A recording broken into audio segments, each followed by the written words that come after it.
¿Qué tal? Bienvenidos. Hoy vamos a meternos de lleno en uno de los misterios más fascinantes, pero fascinantes de la física. Hablaremos de la cacería de una partícula fantasma que, bueno, podría ser la clave para entender el universo entero. Pero, antes de empezar, quiero lanzar una pregunta. Una pregunta que es, digamos, un poco retadora. ¿Y si las leyes fundamentales del universo, en realidad, no fueran leyes? Quédense con esa idea, porque nos va a acompañar durante todo este viaje que les aseguro es alucinante. Ok, muy bien. Vamos a sumergirnos en el tema. En esta primera parte, nos vamos a enfocar en el protagonista absoluto de nuestro misterio científico, el gravitón. Entonces, ¿qué es exactamente esta cosa? El gravitón. Bueno, en teoría, es la partícula elemental que, digamos, transporta la fuerza de la gravedad. Piénsenlo así, es como la pieza que le falta al rompecabezas para que por fin podamos unificar la gravedad con las otras grandes fuerzas del universo. Ya saben, como el electromagnetismo. Es el eslabón perdido de la física. Ahora, fíjense en esto, porque aquí es donde se pone interesante de verdad. Sus propiedades, al menos las teóricas. Se supone que no tiene masa, nada, que viaja a la velocidad de la luz y que tiene algo llamado spin de 2. Para que nos hagamos una idea, es súper simple. Así como los fotones son las partículas de la luz, los gravitones serían las partículas de la gravedad. Una idea, la verdad, muy elegante, ¿no? Pero claro, aquí es justo donde la historia da un giro y se empieza a complicar. Porque a pesar de lo bonita y elegante que suena la teoría, la búsqueda del gravitón se ha topado, literal, con una pared. Y el punto clave, el meollo del asunto, es este. Por décadas, el gravitón ha sido, pues eso, un fantasma. No existe. Nada de evidencia experimental directa. Cero. Absolutamente nada. Los detectores más potentes y sensibles que hemos construido no han podido captar ni una sola señal. Ni una. Y ojo, que el problema no es solo que no lo encontramos, es que también es un problema matemático. Y uno bien grande. Cuando los físicos intentan meter a los gravitones en una teoría cuántica de la gravedad, las matemáticas simplemente explotan. Los cálculos se van a infinito, se vuelven inmanejables. O sea, la teoría así como está, se rompe, no funciona. Este callejón sin salida ha obligado a algunos a pensar, a pensar de forma completamente diferente. A explorar ideas que están, digamos, fuera de lo convencional.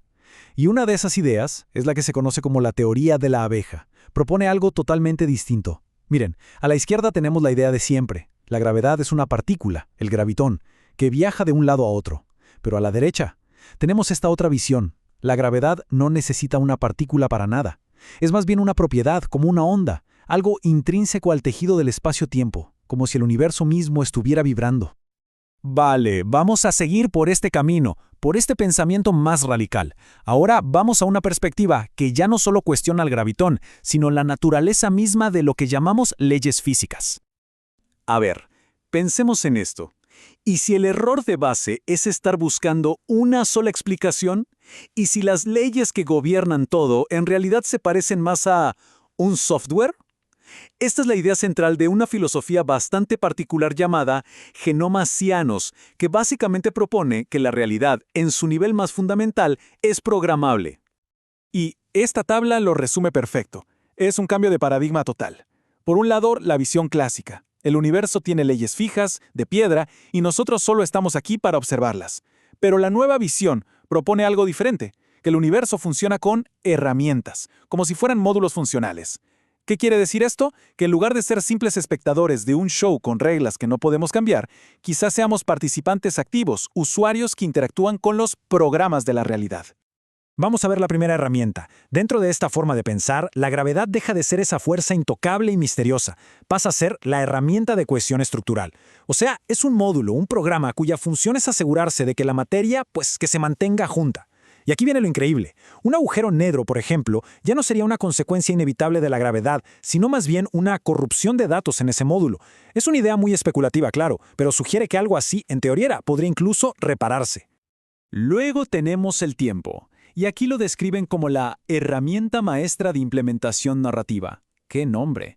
La idea es que el tiempo no es ese río que fluye sin parar y que no podemos controlar, no. Es más bien el sistema operativo de la realidad, es donde se ejecutan los eventos. Imagínenlo como un código que se puede editar para que la historia, la narrativa del universo tenga sentido. Y por último, la materia. La llaman la herramienta de manifestación. Es, en esencia, la interfaz. lo que le da forma y resistencia a todo lo demás. Es a la vez el lienzo donde se pinta la realidad y el pincel con el que se pinta. Es el medio que permite que las otras herramientas, y la conciencia misma, puedan interactuar y que la existencia sea, bueno, tangible. A ver, si la realidad es como un software, con todas estas herramientas que se pueden programar, la pregunta cae por su propio peso, ¿no? ¿Quién es el usuario? ¿Quién es el administrador del sistema?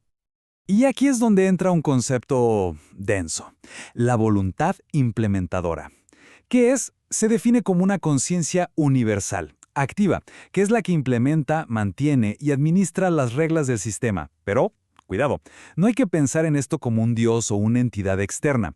Es más bien la suma de toda la conciencia que existe en el universo. Es como si colectivamente estableciéramos las reglas del juego para poder experimentar la realidad. Y esta cita, lo resume de una forma muy potente. Estamos demostrando nuestro rol como dioses relojeros internos y activos. El cambio es brutal. Pasamos de la vieja idea del dios relojero que crea el universo y se va, a la idea de que somos nosotros, internamente, los administradores activos que mantenemos ese reloj funcionando, momento a momento. Muy bien, pero ¿cuál es el propósito de todo esto? O sea, ¿por qué tener un sistema así? ¿Por qué existen estas reglas para empezar? Parece ser que la directiva principal, la regla número 1 del sistema, es lo que se llama el axioma de la coexistencia perpetua. Y lo que sostiene es alucinante, que la existencia no es un milagro, no es una casualidad, es una necesidad lógica. Es el único estado estable que la realidad puede mantener a largo plazo. La no existencia, por otro lado, es inestable por naturaleza y siempre busca resolverse en existencia. ¿Y cómo se asegura el sistema de que esto se cumpla? A través de la política de coherencia. Funciona básicamente en 3 pasos. Primero, alineación.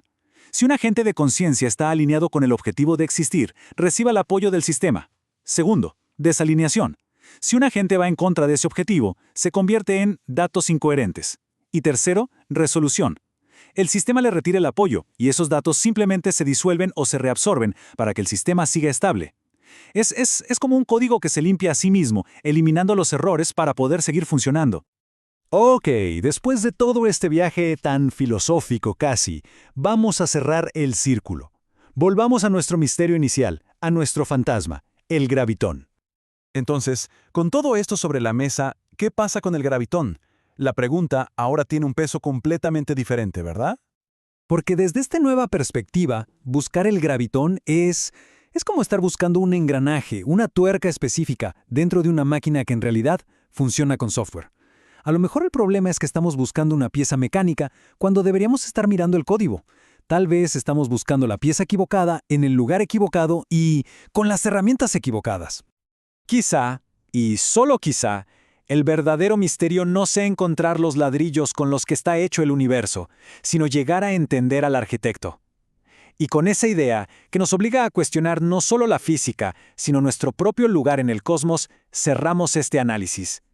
Nos deja con una pregunta, creo, mucho más profunda sobre qué es la conciencia y qué es, en definitiva, la realidad.